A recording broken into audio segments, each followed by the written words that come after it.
बिस्मिल्लाहिर्रहमानिर्रहीम। आज हमारा एफएससी पार्ट 1 का टॉपिक है टॉर्क।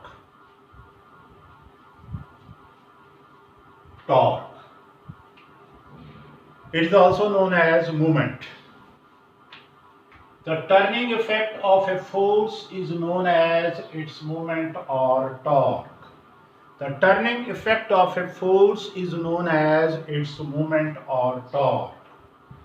किसी फोर्स का टर्निंग इफेक्ट मोमेंट और टॉर्क कहलाता है। किसी फोर्स का टर्निंग इफेक्ट मोमेंट और टॉर्क कहलाता है। और दूसरी definition, the product of magnitude of force F and the perpendicular distance from its line of action to the axis of rotation. Torque क्या है? It is the product of magnitude of force F and the perpendicular distance from its line of action to the axis of rotation pivot. तो torque ये product है force की magnitude और force की line of action और axis of rotation या pivot के दरमियान जो परपेंडिकुलर डिस्टेंस है, and that perpendicular distance is known as moment arm. वो परपेंडिकुलर डिस्टेंस, वो अमूदी फासला मोमेंट आर्म कहलाता है। तो टॉर्क जो है ये फोर्स इनटू परपेंडिकुलर डिस्टेंस, इसकी मैग्नीट्यूड टॉर्क की, torque force into perpendicular distance, torque equal to force into moment arm. अब हम ये कंसीडर करते हैं this is nut, this is spanner, और स्पैनर के ऊपर हम फोर्स रेंच या स्पैनर, इसके ऊपर फोर्स अप्लाई करते हैं और इस नट को टाइट करते हैं। अब this is applied force, this is perpendicular distance, this is axis of rotation O। अब ये टॉर्क जो है ये क्या है? This is F into L, यानी ये फोर्स और परपेंडिकुलर डिस्टेंस का प्रोडक्ट है। अगर आप फोर्स इंक्रीज करेंगे तो टॉर्क की वैल्यू बढ़ेगी, नट तेजी से घूमेगा। इसी तरह अगर आप ये परपेंडिकुलर डिस्टेंस इंक्रीज करेंगे तो फोर्स कम अप्लाई करनी पड़ेगी लेकिन टॉर्क बढ़ेगा। मसलन ये गाड़ी का टायर चेंज करते हैं और आप उसके ऊपर ये स्पैनर अप्लाई करते हैं नट टाइट करते हुए, और अगर कोई बड़ी गाड़ी का, ट्रक वगैरह का टायर चेंज करना है तो आप लोगों ने देखा होगा कि इसके पीछे वो इसकी लेंथ को इंक्रीज करते हैं, इसके पीछे एक पाइप सी लगा देते हैं और पाइप लगाने से वो आसानी से नट जो है वो घूमता है। यानी लेंथ बढ़ाई, परपेंडिकुलर डिस्टेंस इंक्रीज हुआ, मोमेंट आर्म इंक्रीज हुआ और हमारे इस फार्मूले के तहत टॉर्क इंक्रीज हुआ, क्योंकि टॉर्क जो है F इंटू L इनका प्रोडक्ट है। और आप चाहे फोर्स को बढ़ाएं, चाहे आप ये L जो डिस्टेंस है इसको बढ़ाएं, तो टॉर्क इंक्रीज होगा। लेकिन एक और चीज इसमें, अगर फोर्स की line of action axis of rotation में से गुजर रही है, आप इसको ऐसे प्रेस करना शुरू कर देते हैं नट को, स्पैनर को, तो फोर्स की लाइन ऑफ एक्शन इसमें से गुजरेगी। यानी अगर आप इस तरफ अप्लाई करना शुरू कर देते हैं या इधर खींचना शुरू कर देते हैं तो फोर्स की लाइन ऑफ एक्शन क्या है? एक्सिस ऑफ रोटेशन में से पास होगी, नट नहीं घूमेगा, टॉर्क जीरो होगा। अब हम रिजिड बॉडी एक कंसीडर करते हैं, उसके ऊपर ये एक रिजिड बॉडी, इसके ऊपर फोर्स F अप्लाई हो रही है। हम देखते हैं और ये फोर्स हमने P पॉइंट पे अप्लाई की है, वो एक्सिस ऑफ रोटेशन है और इसका जो पोजीशन वेक्टर है P का वो R है। तो हम देखते हैं कि कैसे टॉर्क की रिलेशन कैलकुलेट करें।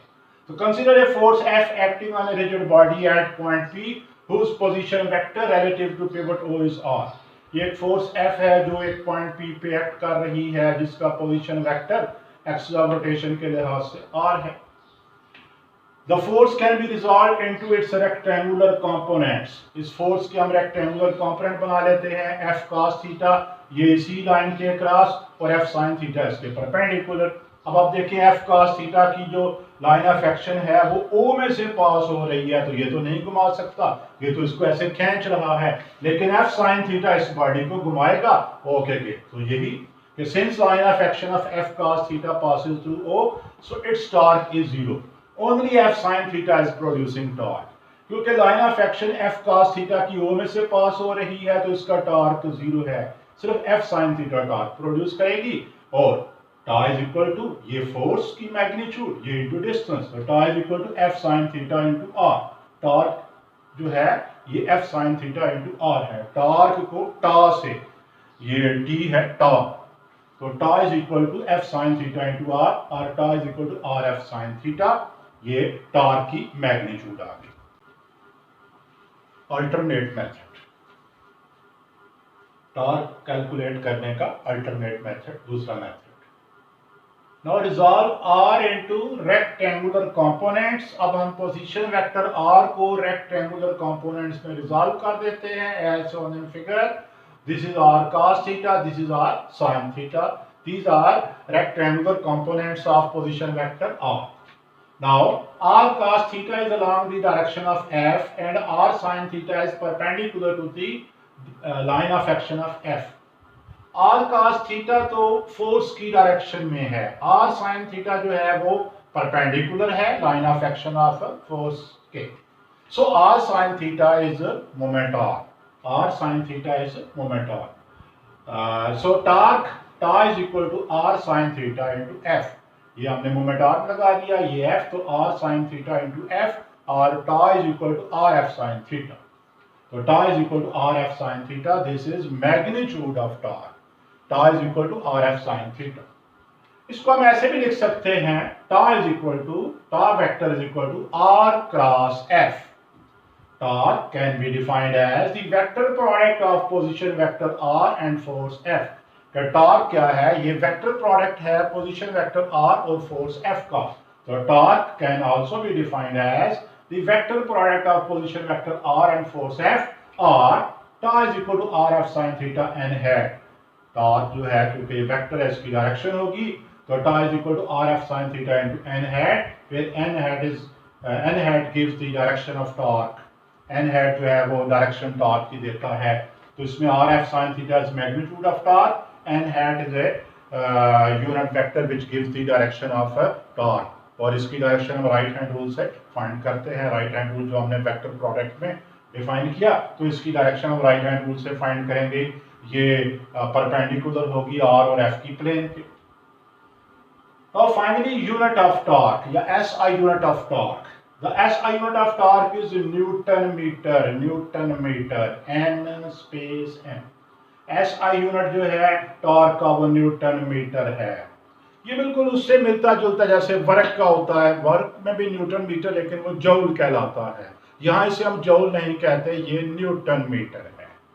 और the dimension of torque is M L square T minus 2। इसकी डायमेंशन जो है M L square T minus 2 है, that is same as that of work. Work scalar quantity है, टॉर्क वेक्टर क्वांटिटी है। MCQ में एक क्वेश्चन पूछा जाता है कि ऐसी क्वांटिटीज बताएं वेक्टर और स्केलर जिनकी डायमेंशन सेम हो, तो वो क्वांटिटी आती है टॉर्क एंड वर्क। टॉर्क और वर्क की जो डायमेंशन है वो सेम है, M L square T minus 2। तो टॉर्क का जो एसआई यूनिट है न्यूटन मीटर है, इसकी dimension M L square T minus 2 है। तो इस तरह ये हमारा आज का टॉपिक टॉर्क वाला ख़त्म होता है। उम्मीद है आपको समझ आई होगी। ओके, अल्लाह हाफिज़, अपना ध्यान रखिएगा।